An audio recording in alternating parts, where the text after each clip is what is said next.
David Corson, Friday, April 25th, 2025. Happy TGIF, woohoo!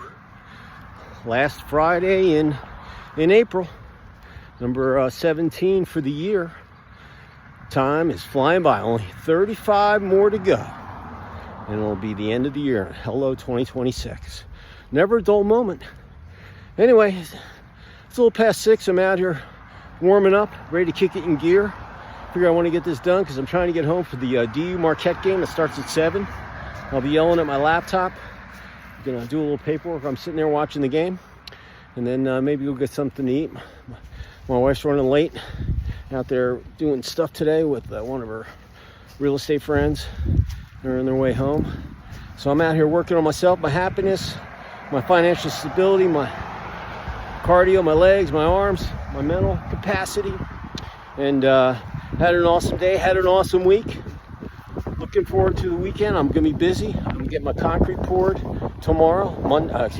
Set concrete getting set up tomorrow early. So I'm going up. I'll be up on the lot watching them do all this rebar for the driveway, the circular driveway, and the sidewalk going up to the front of the house. And then irrigation pipes on Monday, and then sod and all that stuff will be done. Irrigation pipes, on Tuesday, and sod on Wednesday, and finish up Thursday. And getting the floors put in and like that. I think that house is going to be done. I might make it by May 1st, which is what I wanted to do. So hopefully you had an awesome day.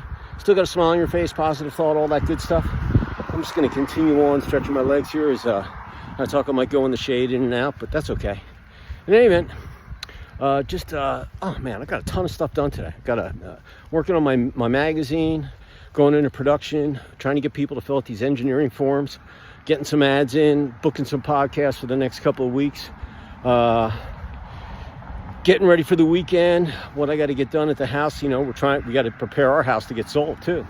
So, just doing one room at a time, getting things done. The garage has got to get cleaned out, and we have one junk room. It's not junk room. It's my wife's design room where she has all her foo-foo stuff. And anyway, we just have to clean stuff up, get the yard cut. I did mulch last weekend. I'm going to trim all the trees up this weekend. So it's presentable. I mean, it's a nice little house. Someone's going to buy it. I mean, we had to beat 25 people out of it back in I forget when we closed on this, 2021. Hey, in any event, I had to pay cash for it. Wasn't going to get it. As is, the house has been great for what we use it for. And anyway, we just got to make it. Make it look staged, nice, and then go up and watch the concrete Sunday. Give the boat a wash, see if the batteries need to get. So that's what I'm going to do on Sunday, and then the last week in April, I'm going under this tree into the shades. Oh man, that breeze feels so good. I mean, it's about, I don't know, maybe it's 80. I don't know. I'm going to sweat my tail off here. So, but anyway, DU lacrosse. It's the last final game of the season. They're playing in Marquette up in Milwaukee. 7 o'clock on my laptop. And I already told my wife, you know what I'll be doing? We'll either be going out a little later to get something to eat or take out, but I'm going to watch the game because this is going to determine, I think, if they're 3 or 4 seed in the Big East tournament. That's next weekend at Denver, their home field. So if they win this, I think they'll be number 3. If they lose, they'll be number 4. So, but you don't want to play the number 1 seed Villanova. They already beat us once by 1 goal. I think it was a really close game. They beat us on our home field. And you want to be the 3 seed because you play the 2 seed, but that's Georgetown. We already beat them. There'll be revenge. Listen, this conference is pretty tough. None of these teams are slouches. So, but you want to go into the tournament that you have to win to get into the national tournament in May. We're one of the 16 teams because you get the auto bid. So you want to win tonight, and then next weekend at Mile High at Peter Barton Stadium, you want to win that game and win 2 games. You got to win 2 games. You got to win the semifinal and the final, and you've played all those teams, so you know how they're going to play you and what they can do. So it would be great for them to win. And I got the Swarm too. It's either tonight late or tomorrow. They're in Saskatchewan, and they're playing in the quarterfinals. So got to win to play on. If not, long airplane ride home and enjoy the summer. So play some PLL lax outside. But hopefully they'll beat those guys and continue on their winning ways. So, with that, here's how I'm going to end my word of the day. I'm going to end my week on for April 25th, 2025. Oh, a little past 6. Just a beautiful day. I'm going to go up here by the pool. Once again, no one's here yet. But in a couple weeks, in the middle of May, they all get out of school. So this place will be packed. And they got some guys doing pickleball behind me. Anyway, I'm going to stand here and catch some rays while I can. Sorry I left my glasses up. But here's what I'm thinking. Word of the day. Voice. Yeah. Voice. You can use it as an adjective, as a noun, a verb. Editorially, whichever way you want to. But having a voice, your voice, heard, manipulated, associated with, makes you take action. It has so many different meanings. Business, personal, athletics, sleep, life, whatever you're doing in your 24-hour period. You got to have a voice in some form or fashion. All right. I think silence is golden. Just let the scoreboard talk, but you have to raise your voice when you need to, and, in a good way, sometimes not in a good way, but sometimes listen, it can mean so many things. Like in athletics, instead of chirping, let your voice be heard. Hey, I'm open, pass, or watch out, there's a guy behind you. That kind of stuff, communication. That's just awesome on the field. But you also want to, if you think something wrong, you shouldn't really talk to the refs, but you voice it to your coach. Let him talk to the refs. Like in high school, they don't do instant replay. I think they should. These games mean so much to these high school guys who are going to go off and play in college and everything else. And, I just think that, that would be a really cool thing for those players. Because they play basically everything else. They just don't have they have a time clock. Instant replay would, I'm nothing against the Zebras. Those guys, I got nothing against the Zebras. But sometimes they mess up calls. And it could change someone's life forever. You got to voice your opinion there. Hey, I want to get that looked at. Look at the replay. Voice your opinion. Athletics, you got to have a voice. I'm open, hit me. Watch out for the guy behind you.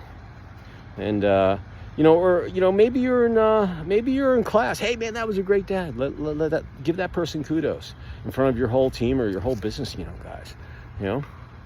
So like I said, if you have command of your voice in all different situations, man, that's an excellent characteristic to have. Business, got to have a voice. If you're standing up for your product and you're in a very competitive industry, you got to have a voice. It's got to be digitally, on the phone, on an email, on a Zoom call, on video, on a vlog, on a text, whatever it might be. Your voice. If you want to stand out, you got to figure out a way for your voice to be heard. Amongst the 8 billion people that are on the planet. And that more percentage or market share that you have your voice, whatever it might be, positive thought, you're trying to sell something, let people know, a public service announcement, whatever it might be. That voice is so important. And you got to do it in the short amount of time and get the most information in with that time, because people's attention spans are very, very, very small these days. To get someone to spend some time with you, it's rough, man, because there's so many people out there. But if you use your voice, strategically amongst that, digitally, oh my God, you'll get to, I just had a guy who put his podcast out yesterday, did a blast.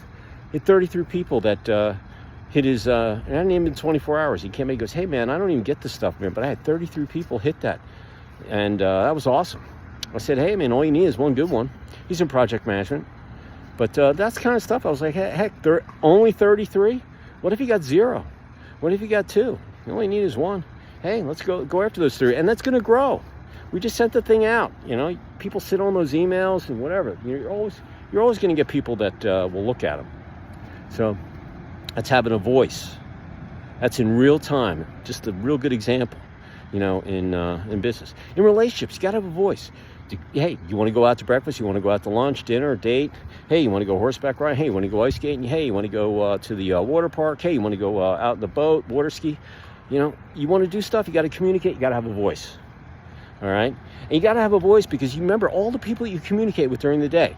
Your spouse in the morning, if you get up together. Then you have clients. Then you got people knocking at the door. Then there's people that you go out, the bank, the gas station, the grocery store. You go out to lunch. You just talk to so many people. And if you talk to them in a really nice voice or a real, professional voice that carries some knowledge and the hard school of knocks, so to speak, they're going to remember you. All right? So that, in relationship, using your voice is so, so important. Use it in a positive way, not in a negative way. Because I'm telling you, when you raise your voice, you don't sound calm. It's chaotic. All right? And I know, listen, everybody loses their cool. Trust me. I'm going to be 62. I've lost it plenty of times. And now I look back 20 years, I'm like, shouldn't have lost it. A couple of those, I had every right to raise my voice. Like I said, I got no problem with it. All right? When my kid was getting bullied in school in like 8th grade, and he didn't want to get suspended for hitting the guy, I was like, dude, man, I would have been psyched. Let those guys lay that bully down. No one ever is going to screw with you again. And I had to go out with the voice, sit down with the principal and the consultant and the teacher, and but I had to raise my voice because I was like, hey man, you got to do something about this, so. And it's amazing, he was taking Taekwondo, but he was more worried about me getting pissed off. Go clock. As long as you warned him before you clock him, I got no problem. I grew up in the 70s. We settled everything at the bus stop. All right, I grew up in New York City. Was mugged, beaten up, played roller hockey. I did all sorts of stuff. Believe me, I come from this hard school knocks. New York, Philly. That's pretty rough. And no one was standing up for me except for myself. So use your voice and your sleep. You got to tell your body, hey man, I'm going to give you the time that you deserve. You just had a kick-ass week, and I'm going to give you some good sleep. I know I got to be up at the lot, by 9 o'clock at least, maybe 8:30. And I got to get a wire done at the bank in the morning too, on my way up there. So I might not, I'm going to do my best. If DU wins, it'll be tough for me to sleep. If DU doesn't get the win, I'm still going to be up. But I'm going to try to give my body 6 hours because I like getting up and get my act together before I have to go. So use your voice with your body. Tell it, man. Give me some rest. We'll do it again tomorrow. I'm going to have a long day tomorrow too. So that's what I'm thinking. From the heart, take it to the bank, put up your knowledge vault. Use it for whenever you need it. It's kind of partly cloudy here today, but hey, at least it's not raining. And, if you work on that every day, every week, every month, for the remainder of the year, December 31st, you'll have about 8 months of data on yourself where you can look back and see what was going on. And some days you probably could have used a bigger voice, maybe some other days a smaller voice, maybe you had the right tone exactly. Timing in business is everything, and with your voice, the way you inflect, some people, they like the aggressiveness. Some other people like the little calmer. That's something you got to sense with your voice inflection. All right, but it's so important. So that's what I'm thinking. Use it for what it is. It's a value nugget, man. It should be part of your voice inflection, just having command over your voice for different types of people, different situations, making everything positive with it. And just remember, when you use your voice, or when you write emails, and you want to use as less words to get as most information as time, because you're only going to have so much of attention span with people. All right. So if you become an expert at that, oh man, you're going to be an expert in your field. You're going to make a lot of sales. You're going to have a good day. A lot more W's on the board than L's. All right. So appreciate you all out there. Have a great rest of this TGIF. Have an awesome Saturday and Sunday. And I'll see you up on the lot tomorrow. And be safe. Take action. Work on that voice.